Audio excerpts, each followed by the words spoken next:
I know Dan's okay because I recorded him. Hi, people. It's me. It's Alex, and the most exciting thing I did with my day was eat haggis for breakfast this morning. No, actually, that's a lie, because the most exciting thing I did today was come back up to Cambridge to hang out with Dan for a day, along with my friend Mike. And there's Dan. And we all just watched the last 20 minutes of season 3 of Better Call Saul, because I've been marathoning it because it's on Netflix in the UK. And that was all that I had left when it was like, oh shit, we have to get to the station in the morning, and I didn't realize that we didn't have any time. So, guys, what did you think of the end of Better Call Saul? Yeah, I was just kind of confused. It looked like it didn't... We just turned on the probably should watch the rest of the series. Yeah, I feel like it would have had a lot more emotional resonance if I'd actually understood who any of the characters are or what the setting is. Although I did get a brief clue as to what time period we were in, because there was a Blockbuster video case. You missed the scene where Kim was in Blockbuster picking out movies. I did in fact miss that scene. And it was like a blast from the past. Yeah. They were in the year 2003, way back when. Yeah, back when it was actually a profitable business model to rent yeah, guys, 2003 was 14 years ago. Oh God, don't say that. I was just finishing my first course at university in 2003. No, I was halfway through it. Yeah. See, 2003, I was working for AT&T. Yeah. Because I was a non-traditional student when I finally went back and decided to put myself in massive amounts of debt. Yes. What we in the UK might call a mature student. Although, having met some of them, well, they're not mature. They're nice people, but they're all mature. I'm gonna guess. I don't know how it is in the UK, but I'm gonna guess that the mature students are the ones less likely to show up to class drunk and in their pajamas. Yeah, pretty much. Sometimes. So see, there's a certain. Yeah, some of them will have cars. Some of them will understand how bank accounts work. Well, most of them will understand how bank accounts work. Some of them will. Are they more reliable doing their homework, or are they just more entitled? Well, a little bit. I did actually have a student in my first year who was a housemate of mine, also a first year, who did the stereotypical thing of spending their entire first student loan payment on a stereo system. And then lived on noodles for 10 weeks. Was that a mature student or a regular one? No, that was a regular student. Okay. I was going to say... If they'd been a mature student, they might have felt bad about it. they would have been like, oh, this is a bitchin' stereo system. I feel sad when I listen to it, but it's still mine. 10 weeks of ramen will do that to a person.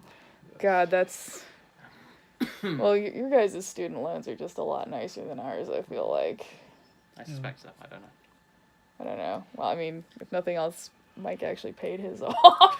Yeah, I think I have now as well. I'm so jealous. 5 years of working for what was until fairly recently, I believe, a Fortune 500 company, then got bought out.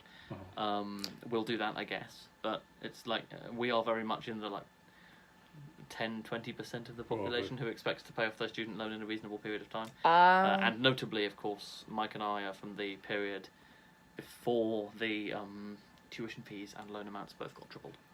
So before the Tories fucked everything up forever. That was like the 1700s. It's a cycle. A vicious cycle. I have opinions. I'm also a Liberal Democrat, literally a card-carrying Liberal Democrat. So you probably shouldn't take my opinions on Tories at face value necessarily.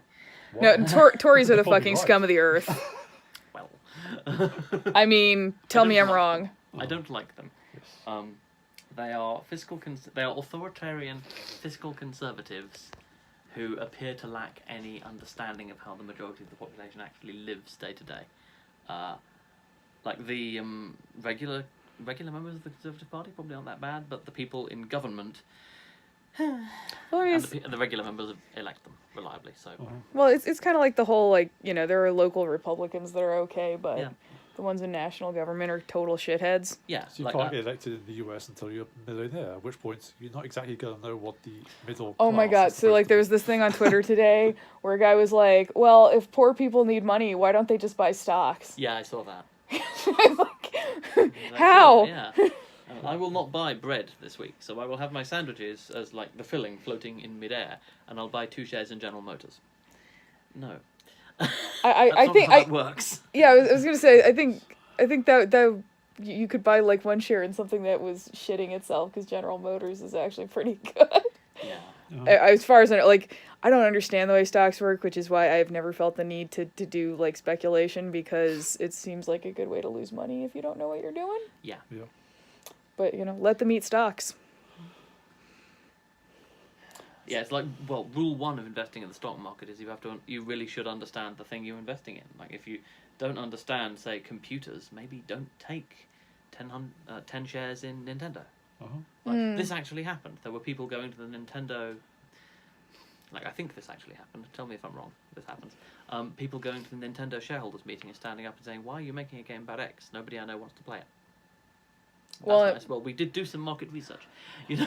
Yeah, well, I mean, that actually goes down to this thing we keep even having problems with, like, just in regular, like, novels and movies and shit, where people are like, I have never personally known a person who has done blah or feels like blah, therefore it does not exist. Yeah. You know, and okay, it's like when I was kind of, you know, talking about that play Belleville, where I was like, I can't connect to these characters because literally I have never met anyone like this in my life, but I'm not going to deny that neurotic rich white people exist. I just don't know any. Yeah. Yeah, which makes the characters sort of broadly unsympathetic, which makes it hard to understand why they're doing some of the stuff they're doing. Mm-hmm. Fair enough. But yeah, I mean, we recognise that our bubbles have edges. Yeah. Some people seem not to. And there is a difference between, like, this is outside my experience, I don't really connect to it well, or I don't understand it, as opposed to it's outside my experience, therefore it doesn't exist, which is like... To your logic. Yeah. Yeah. I have... Fundamentally. Yes. Like, I lack object... You know, object permanence is really hard, guys. Yes. Like... So I'm just saying my mum's cat understands object permanence, and his brain is about the size of... His brain is significantly smaller than my fist.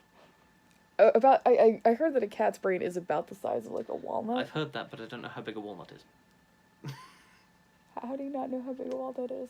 Like, the only time I see walnuts, they've been shelled, so they're like this little well, thing about... well, that is the question. Is it a shelled walnut or an unshelled walnut? Yeah, I think it's an unshelled. I think it's... how are we qualifying shells here? Are we having the flammable, inflammable problem here? Because they are, in fact, not opposite. Well, so...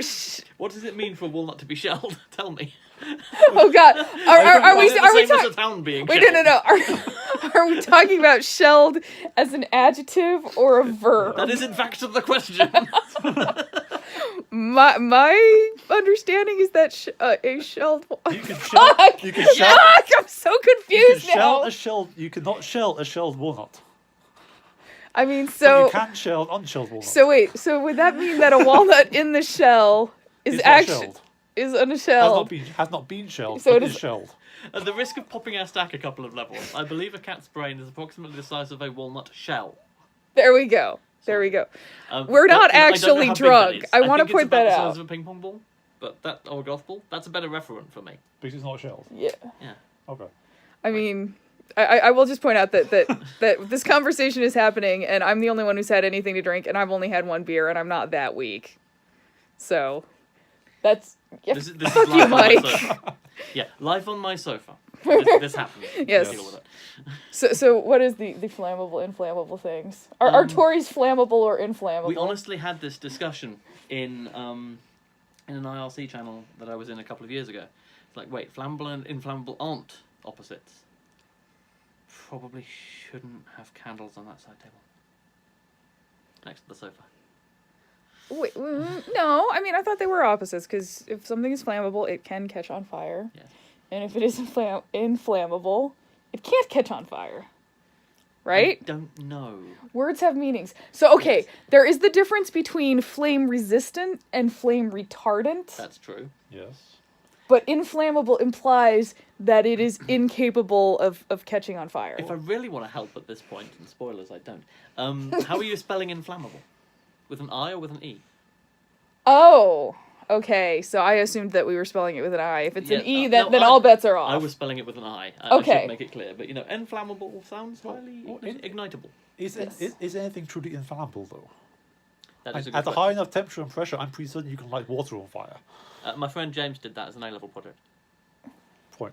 Several kilovolts. Several kilovolts across a small electrolysis cell of water. You can generate just enough hydrogen on the surface of it to sustain a flame about half the time. But then it's not really the water burning. That's true. I'm But it looks like it's the water burning, which is half the In point. that case, petrol doesn't burn either. It's always the gas. True. That is true. Well, I mean, that's actually... Technically, petrol explodes. It doesn't burn. It only explodes because it burns it so burns really quickly. quickly. Stoichiometry. Yeah, well, I mean, that was the whole really interesting thing when I went through Fire Academy. Uh-huh. because it's that everything that is flammable, like gases, have a particular mix of oxygen that they're required to be flammable. Right. So Yeah.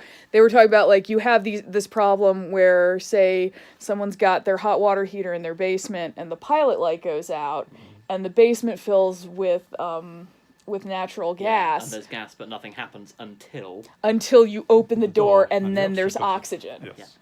So that's also why there's times where it's like you couldn't actually throw a match into gasoline and necessarily make it burn unless there's enough oxygen mixed into So the a full fumes. tank doesn't burn, a half full tank does. Yeah. Yeah. I prefer diesel, which extinguishes a lit match. Yes. Diesel is the fuck you of flammable fuels. Yes. Diesel's just weird. Yeah. Well, much Yeah. like C4, it requires a specific compression point as well as just heat in order to light it. If you don't compress it, it doesn't go off. And apparently it's the same as used cooking oil because that's what the Mythbusters taught us. We watched that Actually, I episode. don't know. I'd be interested. Because think about chip pan fires. I have never actually set a chip pan on fire because Okay, we need to find some video of that. We'll tell you how it goes. There's some excellent video of chip pan fires. Like the Mythbusters did an episode on it. Oh, why, really? Why you shouldn't extinguish a chip pan fire with water. Okay, yeah, no, Yeah. that's Yeah. because that the water vaporizes and it basically explodes. Yeah, but Yes. the chip pan fire is burning oil. There's very little debate about this. It's Right. there is fire. So it and doesn't there need is oil, to. So it and there is doesn't need to be compressed, Yeah. obviously, in order to do that. Exactly. It depends Okay, so I mean, how I hot you basically get it. just said a bunch of bullshit, but it's fine. Well, not necessarily. I don't know. But Compression I've will help seen it certain burn. things. Yeah. Well, if you have a high enough temperature or a high enough pressure, Yeah, it will essentially, if you have lower pressure, you have to have higher temperature, so it just balances out. true. But what we're hitting here basically is I think that while cooking oil and diesel both burn fairly well in a diesel internal combustion engine, they do. Internal combustion engine won't be happy about running on cooking oil unmodified for long, but it will work. Just because they burn the same doesn't mean they behave the same. Yeah. Yeah, no, that was a fallacy that I committed, and I'm deeply ashamed of And they're myself. both flammable. Yes, they not are. inflammable. Are you, They're- are you admitting that you're wrong? Yes, I'm I'm. proud of you. Well done, Carrie. Well, you know, okay. So the thing that I learned in graduate school is that I'm basically wrong about everything all of the time, and I don't actually know anything. That's the most valuable lesson that graduate school teaches you. Yeah, so are you aware of Terry Pratchett's Lies to Children? Mm-mm. So I think it's a wonderful way of explaining how the education system works. We say, oh God, now I have to find an example. At primary school, we tell you something about how the world works. Oh, so it's the whole Yeah. thing where you're like, Numbers. okay, that's why nobody trusts mathematicians, because when you're in grade school, they tell you, well, you can't take the bigger number away from the smaller number. Yeah. And then they're like, well, actually you can, it's called negative numbers, and, it keeps going And then on, you and get then into floating point, and then you get into IEEE floating point. Spoilers, don't. It's horrid. I don't even know what that is. It's a way of representing floating point numbers in binary. And Okay. it's remarkably effective, and as Intel found out What's- in like 1997, Can't go occasionally it goes horribly wrong. amazingly wrong. Was that the 1 + 1 = 3? Or Yeah, 2.1? no, they had this amazing bug in their FPU, which was, in hindsight, entirely predictable, and their QA team missed it. It happens. They managed to build an FPU, which if you multiplied 1 by... Now, what was it? I think it was if you took 1 away from... I can't remember what the bug was, I'd have to look it up. Yeah. But there was basically a bug which should have come up with 1, and it came up with 0.9999999999997 instead. That's a problem. Floating point numbers are inherently imprecise. What you can specify with a floating point number is down to your limited precision plus or minus a bit. And where you've put your limited precision determines how precise you can be, but also how big a number you can represent. And basically, Intel's first generation Pentium FPU design had a bug in it such that the precision didn't scale with range properly. And so when you were working with really small integers, sometimes if you did a floating point style operation on a really small integer, you got the wrong answer. I will find a link to the description of the bug in concise terms and give it to Alex to link in this description, because it's a good one. If you like sort of engineering cock-ups that are expensive and annoying but not actually dangerous most of the time, it's quite a good read. Unlike the exploding phone. The exploding phone was a different problem, and one that I technically can't get into in great detail. Oh, okay. Spoilers, I work for ARM Limited, the microprocessor design company. All of the opinions in this video are mine and in no way representative of my company. Yeah. I quite like Intel as a company. They do some interesting things occasionally, but that's okay. But this was a good bug, and as such, I feel good about talking about it, particularly because it happened a while ago and is no longer affecting them. That's fair. I mean... Yeah, they fixed it in Generation 2 of the Pentium FPU, and they're now past the Pentium series and past the series that followed it. So, it's kind of ancient history at this point. So basically, you want to know anything about, like, processors, you ask Dan. Yeah, and I will either tell you what the answer is or tell you I can't tell you. In most cases, I can tell you the answer, just like some contractual stuff. Yeah, basically, he's a nerd. Such a nerd. Yep. Pretty much. All right. I like trains. Yes, he also likes trains. I've occasionally, like, smuggled model train cars in from America in my luggage for You him. say smuggled, they're not technically contraband. They're just much easier to find over there. It feels way cooler when, you feel like less of a nerd when you're like, I'm bringing you could either be like, I'm bringing a model train over for another fucking nerd, or you're just like, I'm smuggling in this thing. Here's the package, Dan. It's a BNSF, what's it, who's it, that you specified for me in email, and I was like, this sounds like a foreign language, but okay, I can find this. But we all have our things that we can talk about that everyone else is just like, oh, that's nice. Yep. I can talk about crochet. One of the strengths of the group of people I hang around with in the 21st century, online and not, is that we all have our specialist interests. Most of us can avoid boring the others most of the time. And if we need to know something, we can ask the circle of friends we have, and most of the time somebody will say, hey, I know the answer.